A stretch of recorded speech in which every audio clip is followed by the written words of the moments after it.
출애굽기 20장 2절입니다.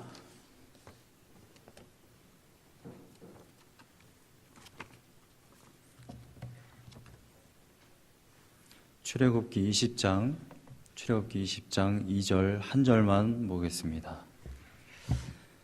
다 찾으셨나요? 다 찾으셨으면 20장 2절 우리 한 목소리로 합독하겠습니다. 나는 너를 애굽 땅 종 되었던 집에서 인도하여 낸 내 하나님 여호와니라. 아멘. 본문이 짧으면 설교가 깁니다.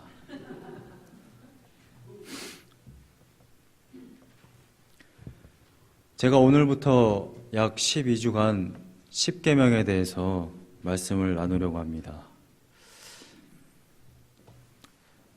먼저 제가 나누어드린 주보를 보시면 그 설교 노트에 제가 왜 10계명을 나누려고 하는지 그 이유를 적어 놓았습니다. 제가 왜 10계명을 나누려고 하는가? 먼저는 기독교 역사 속에서 굉장히 중요한 위치를 차지하고 있습니다. 여러분들이 가지고 계신 성경만 보더라도 앞쪽에는 주기도문과 사도신경이 있고요. 그 다음에 뒤쪽에는 10계명이 적혀져 있습니다. 성경 본문에 적혀 있음에도 불구하고 성경에 또 따로 적어 놓았다는 것은 그만큼 중요하다는 것이죠. 자주 보라는 것입니다. 종교개혁자 마틴 루터는 이런 말을 했습니다. 10계명을 아는 것은 성경 전체를 아는 것이다. 여러분들이 12주간 10계명을 대하면서 정말 10계명을 알면 성경 전체를 다 아는 것인가? 한번 마틴 루터의 그 말에 동감할 수 있는지 한번 생각해 보시기 바랍니다. 그 다음 10계명은 구원받은 백성과 하나님 사이의 언약이기 때문입니다. 10계명은 단순히 성경에 쓰여져서 사람들에게 이것을 지켜라 이렇게 계명으로 주어진 것이 아니라 하나님께서 구원하신 백성들, 곧 여러분들과 같이 그리스도인이 된 자들과 하나님 사이의 그 언약의 그 말씀입니다. 하나님과 우리 사이가 어떻게 맺어질 수 있느냐, 어떻게 관계를 계속해서 맺을 수 있느냐, 그 근거가 바로 10계명이라는 것입니다. 여러분이 10계명을 지키지 않으면 하나님의 백성의 역할을 못하고 있는 것입니다. 그래서 그만큼 중요한 의의가 있다고 말씀드릴 수 있습니다. 제가 그 주보의 제목을 보시게 되면 데칼로그라고 해놨어요. 데칼로그라는 것은 헬라어입니다. 헬라어의 데카, 그 다음에 로고스는 말씀, 데카는 10가지의 말씀들이라는 의미로 제가 적었습니다. 10계명이라고 해도 됩니다. 저도 설교를 전하면서 계속해서 10계명이라는 용어를 쓸 수도 있습니다. 근데 기본적으로 여기 출애굽기 20장에 나타나 있는 이 말씀들은 어떠한 첫 번째 이거 지켜, 두 번째 이거 지켜, 10가지 이거를 지켜야 돼 라는 의미라기보다는 하나님께서 하나님의 백성들에게 말씀을 주셨다라는 의미라는 것입니다. 계명과 언약은 조금 의미가 다릅니다. 계명이라는 것은 명령의 그런 어감이 더 큽니다. 영어도 보시게 되면 아마 여러분들 성경에도 보시게 되면 The Ten Commandments 이렇게 되어 있을 거예요. The Commandments. 근데 현대의 많은 신학자분들이 10계명을 해석하는 그 방법은 이 10계명이 자유의 헌장이다 이렇게 표현합니다. 단순히 강제적인 의무를 띤 어떠한 명령들을 적어놓은 것이 아니라 구원받은 백성들에게 이제 자유인이 된 하나님의 백성들에게 주어진 헌장 이렇게 해석을 하고 있다는 것이죠. 저희 교회에도 교회 헌장이 있습니다. 교회의 헌장은 여러 가지 의미가 있습니다만 구원받은 백성들의 보호하는 의미도 있고요. 그 다음에 교회에 속한 멤버들이 당연히 따라야 될 그러한 규칙들이 거기에 적혀져 있습니다. 미국이란 나라에 속해져 있으면 미국 헌법을 따라야 하듯이 노예되었던 자들, 애굽에서 이제 탈출한 자들, 자유인이 된 자들, 종의 집에서 이제 새로운 집으로 가게 된 자들은 새로운 집, 그러니까 하나님 나라에서 하나님 나라의 법을 따라야 하는데 거기에 대한 법이 헌장이 바로 십계명이다. 이렇게 보시면 가장 좋을 것 같습니다. 옛날처럼 또는 현대의 유대교나 이슬람교나 그러한 종교들과 기독교가 구분되는 구분점이 바로 이 십계명을 계명으로 보느냐 아니면 자유의 헌장으로 보느냐 이것에 따라서 나눌 수 있습니다. 만약 십계명이나 율법을 유대교와 똑같이 율법을 지켜야만 구원받는다. 꼭 율법을 강제적으로 지켜야만 하나님의 백성이다. 이렇게 받아들이시게 되면 예수 그리스도를 빼놓고도 설교를 할 수 있습니다. 이마누엘 칸트라는 철학자는 이런 얘기를 했어요. 모든 인간은 윤리적인 의무를 행해야 된다. 그런데 윤리가 의무가 되면 거기에는 보상이 따르지 않습니다. 칸트의 논지는 이겁니다. 인간이 짐승과 다를 게 뭐냐? 당연히 도덕을 지켜야 되는 건 아니냐? 인간이 윤리적으로 살면 그냥 당연한 거라는 거예요. 의무라는 것입니다. 성경은 그렇게 말하고 있지 않습니다. 어거스틴은 우리 인간을 이렇게 정의합니다. 아담 이전에는, 그러니까 최소한 아담은 죄를 지을 수도 있었고 죄를 짓지 않을 수도 있었습니다. 자기 자유의지에 따라서 선악과를 따먹은 것이죠. 그런데 아담 이후에 우리 모든 인간들은 아담처럼 죄를 짓지 않을 수 있는 능력이 없습니다. 타락한 인간 본성은 무조건 죄를 짓게 돼 있어요. 이 말이 무슨 말이냐? 절대로 인간은 하나님의 율법을 지킬 수 없다라는 겁니다. 이것이 성경이 말하고 있는 것입니다. 그런데 오늘 도대체 이 십계명을 왜 우리한테 준 거냐? 지키지도 못하는데 우리는 타락한 인간에서 새로운 피조물이 된 것입니다.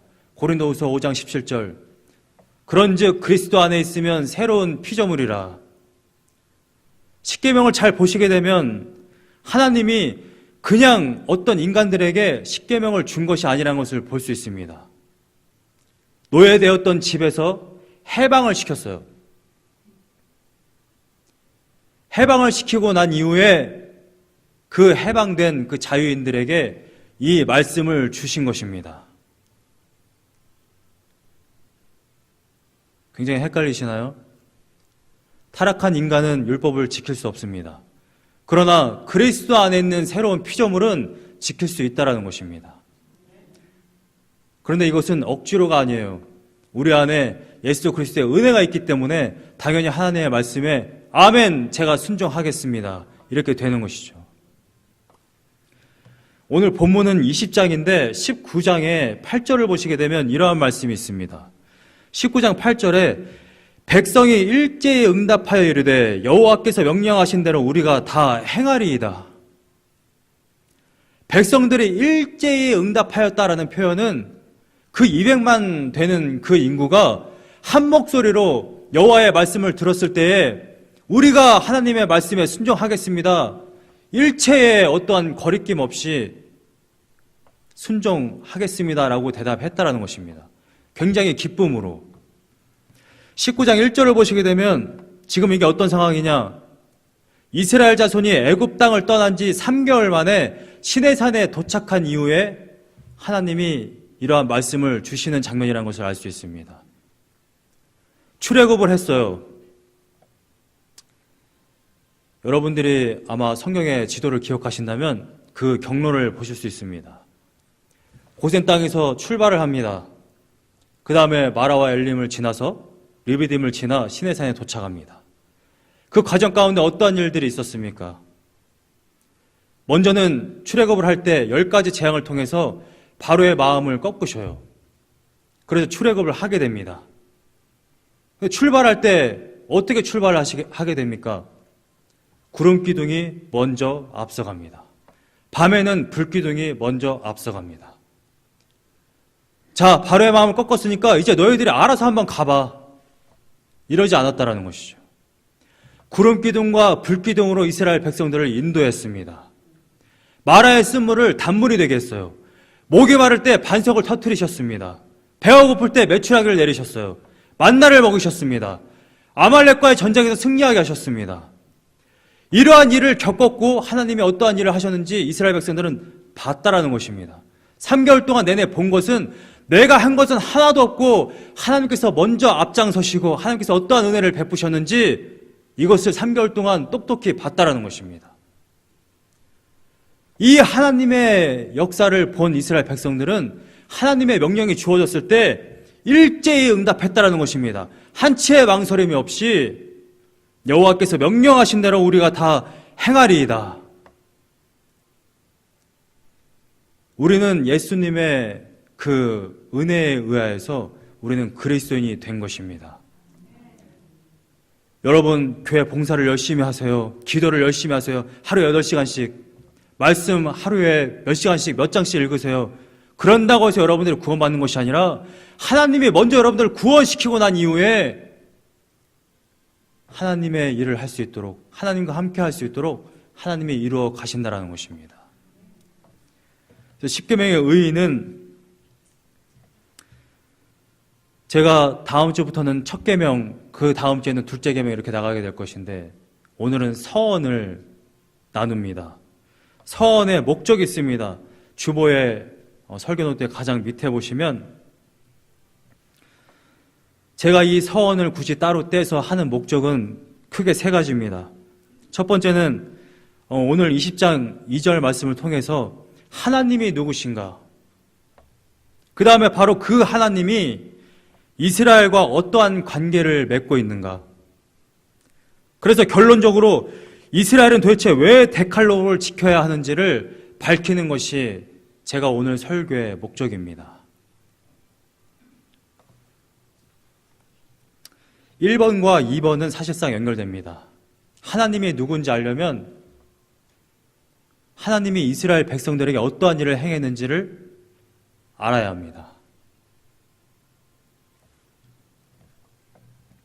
지난 금요일 날 한 청년으로부터 저에게 카톡이 왔어요. 저희 교회 청년이 많지 않습니까? 이 청년이 저에게 이런 질문을 했습니다. 2가지 질문인데, 목사님, 구원의 확신을 어떻게 확인할 수 있을까요? 이게 1번 질문입니다. 2번 질문은 확인을 죽을 때까지 하는 거예요? 아니면 한 번만 하는 거예요? 1번에 대한 답이 확실하면 2번에 대한 답은 저절로 나옵니다. 구원의 확신을 어떻게 확인할 수 있습니까? 열매를 보면 압니다. 구원받기 이전에는 나를 위해 살았어요. 물론 청년에겐 제가 장문의 글을 보냈지만 가장 간단하게 얘기하면 그렇습니다. 구원받은 이후에는 그리스도로 인하여서 우리가 그리스도인이 되었기 때문에 그리스도인이라는 말 자체가 나는 이제 그리스도를 위해 살겠습니다라는 표현입니다. 사실 믿는 자들에게 구원의 확신 문제는 그렇게 중요하지가 않습니다. 물론 구원받지 못하신 분들에게 구원에 대한 문제는 굉장히 심각한 문제예요. 영혼에 대한 문제니까. 영원토록 천국에서 하나님과 함께 할 것이냐, 영원토록 하나님과 함께 하지 못하고 지옥에 떨어지게 될 것이냐, 굉장히 심각한 문제입니다. 그런데 믿는 자들에게 정말 심각한 문제는 나는 그리스도인입니다 라고 고백할 수 있는 그러한 삶을 살고 있는가, 이것이 굉장히 중요하고 심각한 문제라는 것이죠. 많은 분들이 이러한 착각을 합니다. 기독교의 구원, 그래 나는 아무런 공로가 없지. 예수 그리스도의 공로로 인해서 구원을 받아. 예수 그리스도의 대속으로 인해서 구원을 받으면 우리에게 천국이 주어져. 그러면 이제 됐지. 충분해. 이렇게 생각합니다. 천국은 우리의 근데 목적이 아니라는 것입니다. 기독교가 말하는 구원은 그 천국이라는 것은 천국이라는 표현 자체가 무엇입니까? 하나님의 나라입니다. 하나님이 통치하신 그곳을 천국이라고 말해요. 구원 받았으면 천국에 갔어. 저 천국에 나의 부동산이 있어. 그거는 사실상 아무런 의미가 없습니다. 천국에 갔는데 하나님이 없다면 아무런 의미가 없다는 것이죠. 우리가 이 땅에서 그리스도를 산다라는 것은 바로 그것입니다. 구원 받았으니까 이제 끝. 예수님이 나를 대신해서 죽었든 어쨌든 상관없고 구원 받았으니까 구원받는 걸로서 됐어. 나는 내 마음대로 살래. 그것은 그리스도인이 아니라는 것입니다. 얼마나 많은 사람들이 자기 자신이 그리스도인이라고 말하면서 자기 마음대로 사는지 모릅니다. 그리스도인이라는 것은 그 말 자체에 나는 그리스도와 연합되었다. 내가 남은 인생 그리스도를 위해 살겠다라는 고백에 포함된 것입니다. 초대교회 시절에 많은 그리스도인들이 목숨을 잃었습니다. 이유는 단 하나예요. 예수 그리스도를 따랐다는 이유 하나 때문에. 그들이 도대체 왜 목숨을 잃어야 합니까? 그들이 도둑질을 했습니까? 강도짓을 했습니까? 사람을 죽였습니까? 어떻게 예수님을 따른다는 이유 하나 때문에 죽음을 당해야 합니까? 근데 초대교회 사람들은 그러한 환난과 핍박과 죽음 가운데서도 나는 그리스도인입니다 라는 고백을 했다라는 것입니다. 2세기에 이러한 일이 있었어요. 어떤 그리스도인이 예수님을 섬긴다는 이유 하나 때문에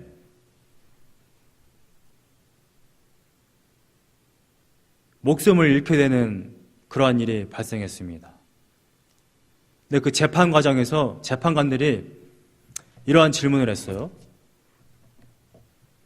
당신은 도대체 누구입니까? 당신은 누구고 도대체 어떠한 일을 하길래 여기 잡혀왔습니까? 그러니까 이 그리스도인이 이렇게 대답합니다. 나는 그리스도인입니다. 재판관이 또 질문을 했어요. 당신이 지금 이 순간 그리스도인이란 말 안 하고 예수를 따르지 않고 그냥 평범하게 살아간다면 당신은 당장 여기를 떠나서 가족들과 함께 할 수 있습니다. 자, 당신은 누구입니까? 나는 그리스도인입니다.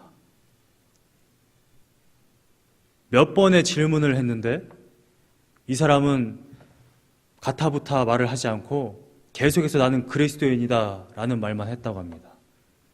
결국에는 모든 사람들이 보는 앞에서 공개 처형을 당했죠. 그 사람이 아마 아실 수도 있습니다. 상투스라는 집사님입니다. 여러분들이 잘 아시는 미국의 아주 유명한 목사님 계시죠? 존 메가더 목사님. 존 메가더 목사님이 이러한 말을 했습니다. 초대교회 시절에 나는 그리스도인이다 라는 이 표현은 종교적인 칭호가 아니었다고 합니다. 저 사람은 유대교, 저 사람은 이슬람교, 나는 기독교, 그러니까 나는 그리스도인, 이러한 칭호가 아니라 나는 그리스도인이다 라는 이 표현은 내가 어떠한 대가를 치르더라도 예수 그리스도를 따르겠다라는 표현이라는 것입니다. 초대교회 시절에 많은 이들이 예수님을 따른다는 이유 하나만으로 목숨을 잃어야 했습니다. 제가 여러분들에게 질문하고 싶습니다. 여러분들은 누구입니까? 여러분들은 그리스도인입니까? 브라이언 채플이라는 신학자가 이러한 말을 했어요. 우리가 무엇을 하느냐에 따라서 우리의 정체성이 밝혀지는 것이 아니라 내가 누구냐에 따라서 우리가 어떠한 일을 행할 수 있다라는 라고 말합니다. 내가 회사에서 어떠한 일을 하니까 나는 이거를 하는 사람이야. 나는 누구의 남편이니까 나는 누구누구의 남편이야. 나는 누구누구의 아내야. 나는 누구누구의 엄마야. 그게 아니라 도대체 who are you? 너는 누구냐? 도대체 여러분들의 정체성이 무엇이냐? 이것이 정말 중요하다는 것입니다. 내가 누구인지를 모르면 내가 무엇을 행해야 할지를 정확하게 모릅니다.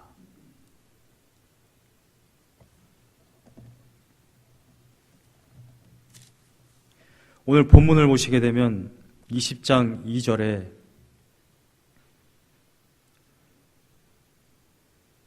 여러분들 영어 성경을 가지고 계신 분들은 아마 영어 본문을 보시면 이렇게 되어 있을 것입니다. 먼저는 I am the Lord your God. NIV 성경이 이렇게 되어 있어요. 한글은 나는 해놓고 중간에 가타부타 말이 있고 마지막에 내 하나님 여호와니라 이렇게 되어 있습니다. 영어 성경은 I am the Lord your God. 나는 너의 하나님 구원자다 이렇게 되어 있습니다.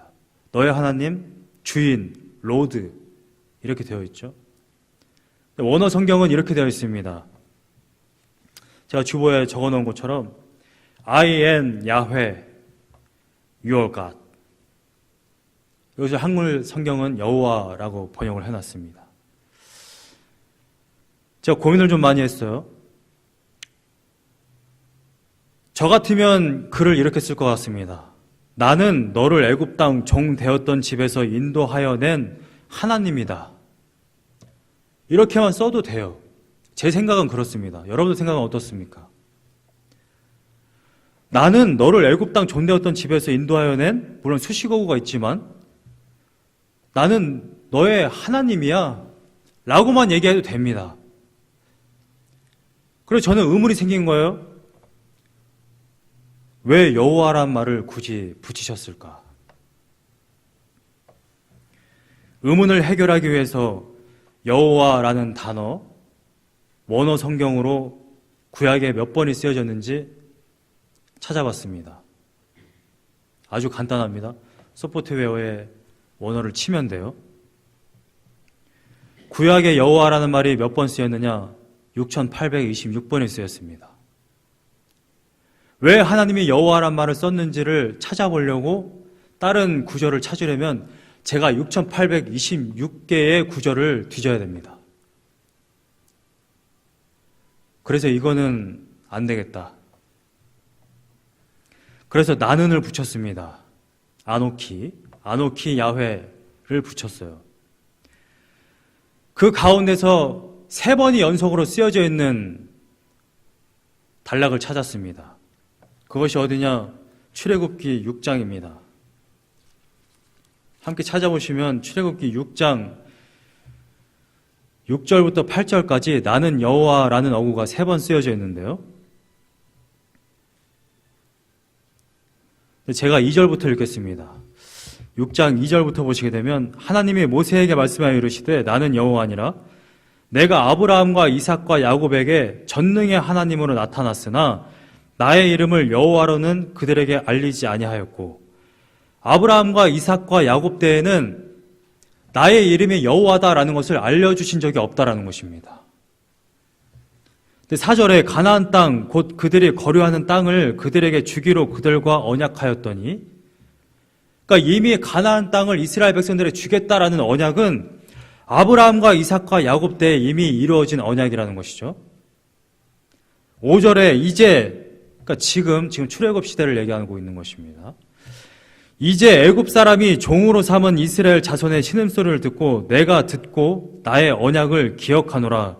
그때에 아브라함, 야곱, 이삭과 그 언약을 맺었던 것을 내가 지금 기억한다라는 것입니다. 그래서 6절에 그러므로 이스라엘 자손에게 말하기를 나는 여호와라. 이스라엘 자손에게 말을 하라는 것입니다. 너희들을 애굽 땅에서 건져낼 자가 누구냐? 여호와다라는 것을 말을 하라는 것입니다. 내가 애굽 사람의 무거운 짐 밑에서 너희를 빼내며 그들의 노역에서 너희를 건지며 편팔과 여러 큰 심판들로서 너희를 속량할 것이다. 7절에 너희를 내 백성으로 삼고 나는 너희의 하나님이 되리니 나는 애굽 사람의 무거운 짐 밑에서 너희를 빼낸 너희의 하나님 여호와인 줄 너희가 알지라. 마지막 8절에 내가 아브라함과 이삭과 야곱에게 주기로 맹세한 땅으로 너희를 인도하고 그 땅을 너희에게 주어 기업을 삼게 하리라. 나는 여호와라 하셨다 하라. 이스라엘 백성들에게 너희를 구원한 자가 누구냐? 여호와라 라고 전해주라는 것입니다. 여호와라는 말이 무슨 뜻이냐? 구원자라는 뜻인 것입니다.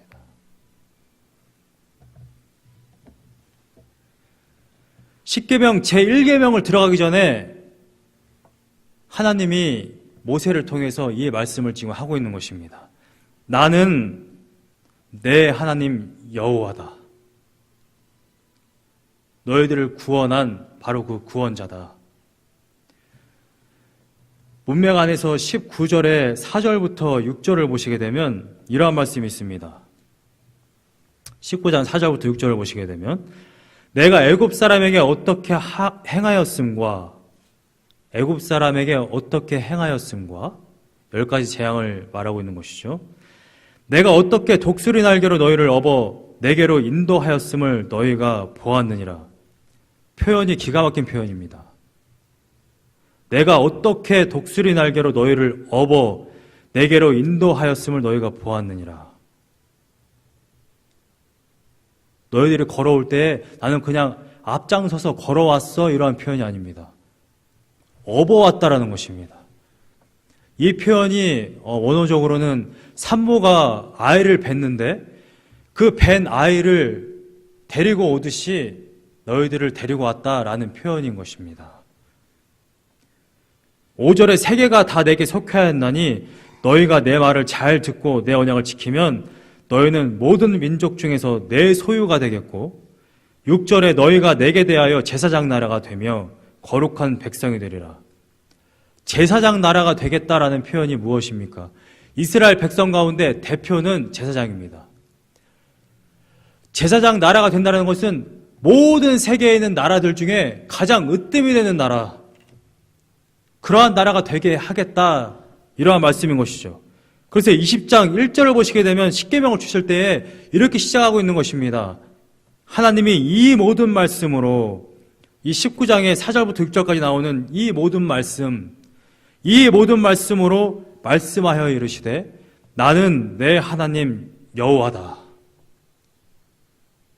너희들이 첫 번째부터 계명을 보게 될 텐데 그것을 너희들이 지켜야 될 텐데 하나님의 백성으로서 내가 강제적으로 의무적으로 지켜라라고 말하고 있는 것이 아니라 너희들이 이 은혜를 알기 때문에 자유인으로서 이 말씀을 지켜야 한다는 것을 먼저 말씀하고 계시다라는 것입니다.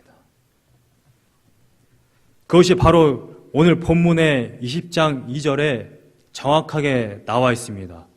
아주 짧은 문장이지만 너를 애굽 땅 종되었던 집에서 인도하였다. 너희의 신인 그 여호와가 어떠한 일을 행하였느냐? 애굽 땅 종되었던 집에서 인도하였다. 단순히 나는 온 세계의 창조주니까 그리고 너희들은 피조물이니까 내 말을 들어 라고 말하고 있는 것이 아닙니다. 20장 2절에 내 하나님이라는 표현이 있습니다. 이것을 신학자들은 이렇게 말해요. 자기 헌신 어구라고 말합니다. 여러분들 드라마 보시면 이런 대사가 많이 있죠? 너는 내 것이다. 나는 너의 것이다. 이러한 대사가 많이 있습니다. 연인들 간에. 부끄러운 얘기입니다만 제 아내도 가끔 이런 질문을 합니다. 오빠는 누구 거야? 이미 답은 정해져 있지만 끝까지 버티고 싶어요. 나는 내 거지. 그러면 내 아내의 질문은 끝나지 않습니다. 끝날 때까지 같은 질문을 계속해요. 오빠는 누구 거야? 어차피 답은 정해져 있습니다. 나는 홀로 나의 존재이고 싶지만 그래 나는 너 거지. 제가 한국에 있을 때 제 친구가 어느 날 이런 하소연을 하더라고요. 야, 동생들이 왜 내 말은 안 듣고 왜 너의 말만 듣냐?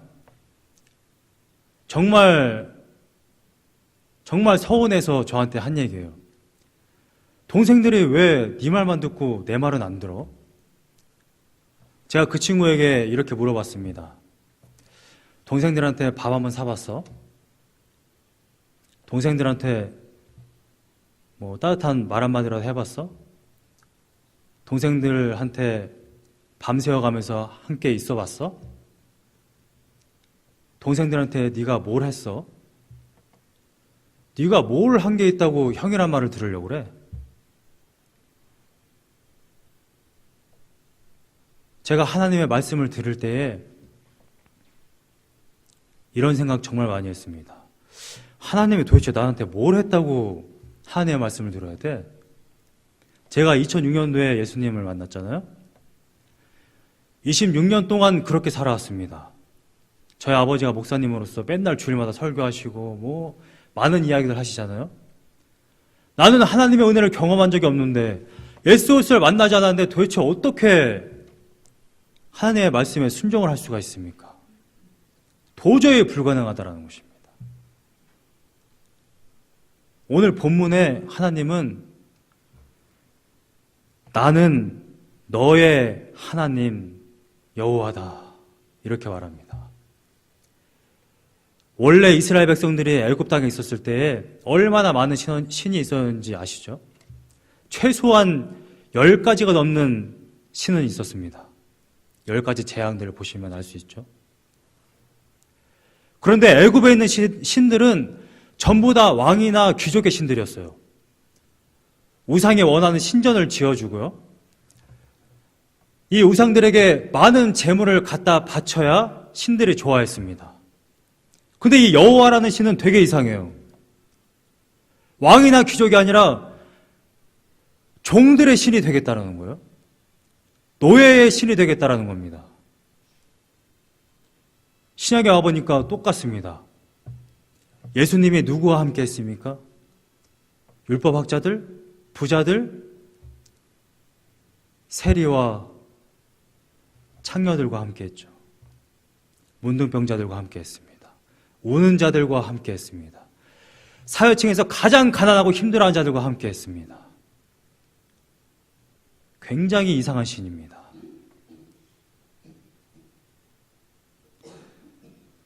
여러분, 타락한 인간은요, 죄인이라는 것입니다. 죄인 중에 특별히 여러분들을 구별해서 여러분들의 하나님이 되겠다. 뿐만이 아니라 제사장 나라를 만들겠다. 모든 민족 위에 뛰어난 이름을 주겠다. 라고 말하는 것이 바로 기독교의 신앙입니다. 너희들 내 말 안 들어? 그럼 너희들은 지옥이야. 이렇게 말하는 것이 아니라 먼저 죄인들에게 가장 힘들어하고 고난 가운데 있는 자들에게 찾아오셔서 내가 너와 함께 해주겠다. 내가 너에게 온전히 나의 모든 것을 주겠다. 헌신하겠다.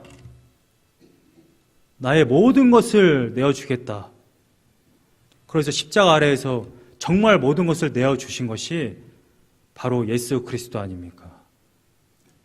그 예수 그리스도를 우리가 그 은혜 때문에 따르겠다라고 말하는 것이 바로 그리스도인이라는 것입니다. 믿으십니까? 저는 여러분들이 모든 것을 다 잊어도 내가 섬기는 그 하나님, 오늘 본문을 보니까 이렇게 말하고 있구나. I am 야훼, 그리고 you are God. 나의 하나님이라고 말하고 있구나. 나에게 모든 것을 주시겠다고 말하고 있는 그 하나님이구나. 그렇다면 19장 8절에 백성들이 일제히 응답하여 이르되 한 것처럼 내가 어떻게 하나님 앞에 그 은혜를 받고서도 나는 그리스도와 상관없습니다. 내 뜻대로 살겠습니다. 할 수 있겠습니까? 우리가 십계명을 받아서 순종할 수 있는 힘은 단 한 가지입니다.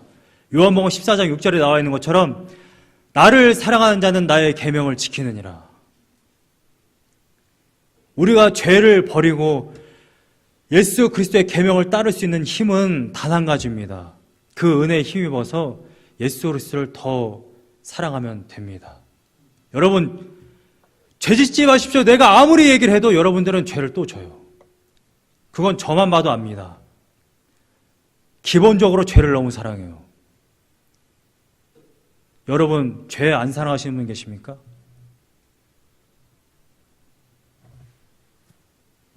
제가 제 아내를 버리고 바람을 피려면 한 가지 조건만 성립되면 됩니다. 내 아내를 안 사랑하면 됩니다. 내가 죽을 때까지 바람을 안 피고 내 아내를 사랑하려면 한 가지 조건만 성립되면 됩니다. 내 아내를 죽을 때까지 사랑하면 됩니다. 어제 제가 아내와 대화를 나누다가 이런 생각이 나서 이런 얘기를 했었는데, 예전에 이런 드라마가 있었어요. 내 아내가 바람을 핍니다. 송지효와 이성균이 나오는 드라마였어요. 송지효가 바람을 핍니다. 드라마를 처음에 봤을 때 되게 불편했어요. 아니, 이런 드라마를, 아니, 결혼 가정이 깨지는 이런 드라마를 하다니. 이거 당연히 바람 피고 이혼하는 걸 너무 당연하게 생각하는 거 아니야? 근데 드라마를 끝까지 보니까 이 작가의 논지는 이거였습니다.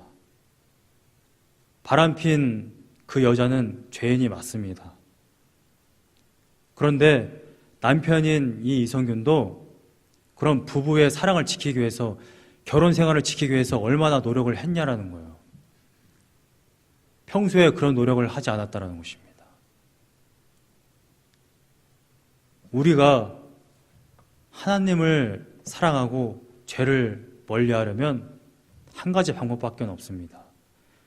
내가 내 삶에 어떠한 죄가 있지? 그걸 하나하나 끊어 나가는 것보다는 그냥 하나님을 더 사랑하면 됩니다. 내가 죽을 때까지 바람을 안 피려면 내 아내를 사랑하는 수밖에 없어요. 신혼부부 잘 듣고 계십니까? 죽을 때까지 죄를 안 지을 수는 없어요. 우리가 아무리 그리스도인이라고 말해도 죽을 때까지 죄와 하나님 사이에서 싸워야 할 것입니다. 그때마다 여러분들 승리하려면 이 본문을 기억하시기 바랍니다. I am Yahweh, your God. 여러분들의 하나님입니다. 하나님이 여러분들에게 모든 걸 주셨어요. 목숨까지 버리셨습니다. 이 은혜를 기억하시면 여러분들은 넉넉히 승리하실 줄로 믿습니다. 할렐루야. 우리 찬양 하나 하고 말씀 붙들고 기도하겠습니다. 은혜 아니면, 정말 은혜 아니면 살아갈 수가 없습니다. 기독교는 은혜를 얘기하는 겁니다. 윤리가 아니라, 율법이 아니라 정말 은혜로 살아가는 주님의 백성들이 다 되시기를 원합니다. 은혜 아니면 살아갈 수가 없네. 은혜 아니면 살아갈 수가 없네. 호흡마저도 다 주의 것이니 세상 평안과 위로 내게 없어. 예수, 오직 예수뿐이네. 은혜 아니면 살아갈 수가 없네. 은혜 아니면 살아갈 수가 없네. 호흡마저도 다 주의 것이니 세상 평안과 위로 내게 없어도 예수, 오직 예수뿐이네. 그 신계획, 그 신계획 수도 없고 작은 고난에 지쳐도 주께 묻길 나의 모든 삶 버티고 견디게 하시네. 은혜 아니면 살아갈 수가 없네. 나의 모든 것 다 주께 맡기니 참된 평안과 위로 내게 주신 주 예수 오직 예수뿐이네. 이 시간에 기도하실 때에 오직 나의 삶 가운데 예수님만 있기를 원합니다. 그렇게 기도했으면 좋겠습니다. 예수가 없고 삶의 어떤 현상이나 어떤 눈에 보이는 것을 자꾸만 신경 쓰니까 우리 안에 평안이 없는 것입니다. 하나님을 온전히 섬길 수가 없는 것입니다. 주님, 내 안에 오직 예수님만 임하여 주시옵소서. 은혜로만 살아가게 하여 주시옵소서. 우리 합심하여서 기도하겠습니다. 사랑하는 하신 주님, 하나님의 은혜가 아니면 아버지 우리가 어찌 이 자리에 나와서 예배를 드리겠습니까? 아버지 하나님의 은혜가 아니면 우리가 어찌 하루하루를 온전히 살아갈 수 있겠습니까? 하나님의 은혜가 아니면 어찌 나의 마음과 함께 기쁨과 평안이 있겠습니까? 주님, 오직 내 안에 예수 그리스도만 남게 하여 주시옵소서. 오직 하나님의 은혜만 남아서 내가 오직 하나님만 생명을 살아갈 수 있는 귀한 인생 되게 하여 주시옵소서. 세상 가운데 불안해하고 아버지 아파하고 쓰러지고 고난 가운데서 넘어지는 것이 아니라 정말 내 안에 오직 예수 그리스도만으로 살아가서 오직 주님 안에서 평안을 얻는 하나님의 귀한 자녀 되게 하여 주시옵소서. 주님께서 오늘 오죽하시며 약하십니다. 쉴 때들 아버지 은혜를 허락하여 주시옵소서. 성경을 부어주시옵소서. 하나님의 은혜가 아니면 앞으로 나아갈 수 없습니다. 주님께서 은혜를 허락하여 주시옵시고 우리 주님만 따르는 영들 될 수 있도록 주님께서 인도하여 주시옵소서. 믿음으로 나아가며 아멘. 아버지 인도하여 주시옵소서. 우리 약 1분간만 한 번 더 기도하겠습니다. 교회를 놓고 기도하겠습니다.